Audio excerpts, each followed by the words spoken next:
Hey guys, in this video I'm going to explain the first logic game of LSAT PrepTest 74, which is the December 2014 LSAT. In this game, we're dealing with a simple ordering game. We're putting the 6 variables G, K, P, S, T, and V in order from 1 to 6. Now I've laid out a bunch of rules here, and I'm going to explain all of them now. They tell us G doesn't go fourth, so I just put not G under the fourth slot. We have P before K, and it immediately combines with the following rule.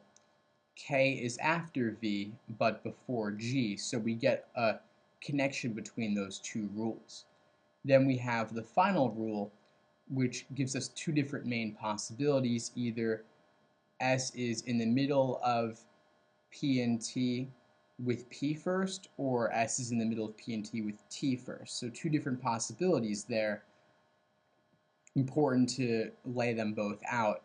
And given that they both involve P, we can combine this final rule with the combination of the second and third rules to create two different major possibilities for the game, and I'll lay those out now.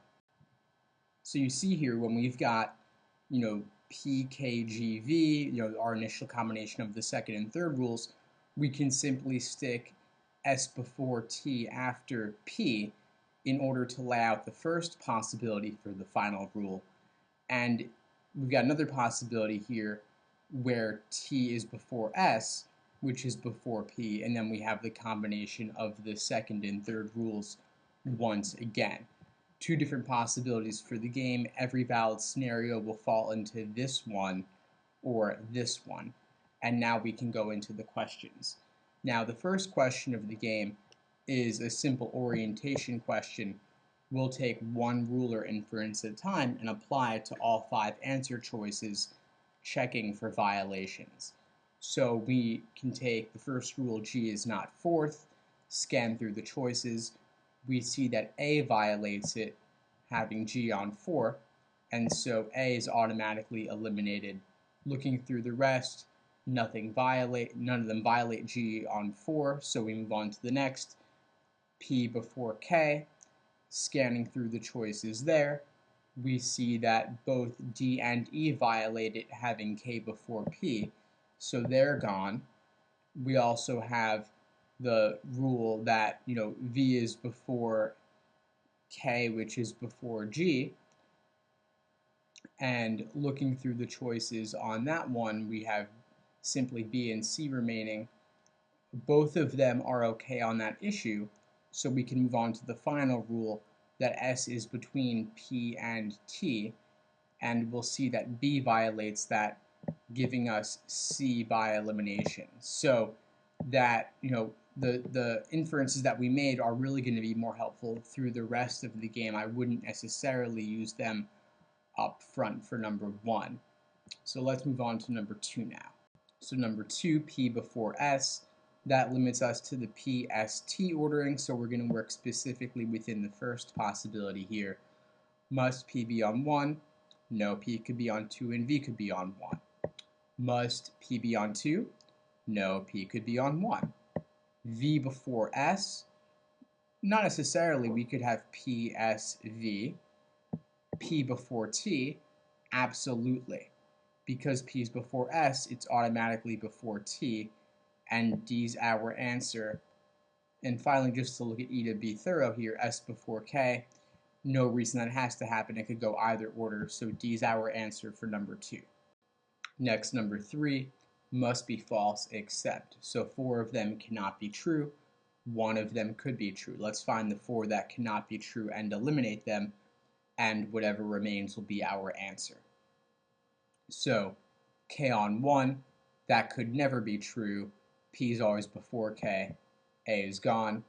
G on 2, again, cannot be true. G's always got, at least a few things before it. Next choice, C, G before S. In the second possibility, that could never happen. In the first possibility, it seems unclear. We'll leave that one alone for now. Looking at D, G before P, never happens in the second possibility, never happens in the first. Of course, P is always before G. And then choice E, K before S, that's never happening in the second possibility. In the first one, it seems a little bit unclear. So we're down to C and E, not entirely sure. Let's go back to our valid scenario from number 1, choice C, and we see there, G before S, not happening, K before S, also not happening. So we're going to leave this one alone for now, skip it, come back to it. Hopefully we'll have some more information in a future scenario to allow us to eliminate one of those two. Next, number 4, what cannot ever be third? We'll just run through the choices here, except we can eliminate choice C, S, because in question number 1, we saw that S could be on 3. Now, scanning through the remaining choices, starting with A, G on 3, could that ever happen? Well, we see in both of our two layouts here, G's got to have at least 3 things before it. So for that reason, G could never be third, and A is our answer for number 4. Finally, number 5, if V were on 4, then each must be true except. So if V is on 4, we know automatically that we're not going to be able to, if we're going to be in this second possibility here, we've got to have TSP before it in order to be able to fit K and G after V. So that's our second possibility. If we were to work within the first possibility here with V on 4, we'd have to have PST on 1, 2, and 3, and then we'd have V on 4, K and G on 5 and 6 once again. So now we've got our 2 possibilities laid out. Every possibility for the game when V is on 4 must be true except. Must P go before V? Happens in both, so A is gone. T before V happens in both. T before G happens in both. S before V happens in both. And then finally E, T before S, does not happen in both. In the top possibility, we have S before T. So E is not a must and is therefore our answer for number 5.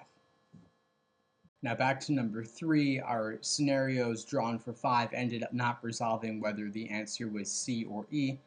So I just drew out a scenario here to try and prove one of the two. I didn't make G go before S, but I did make K go before S, proving that K before S is not impossible. It could happen. So therefore, it is not a must be false and is our answer to number 3. And that's the game.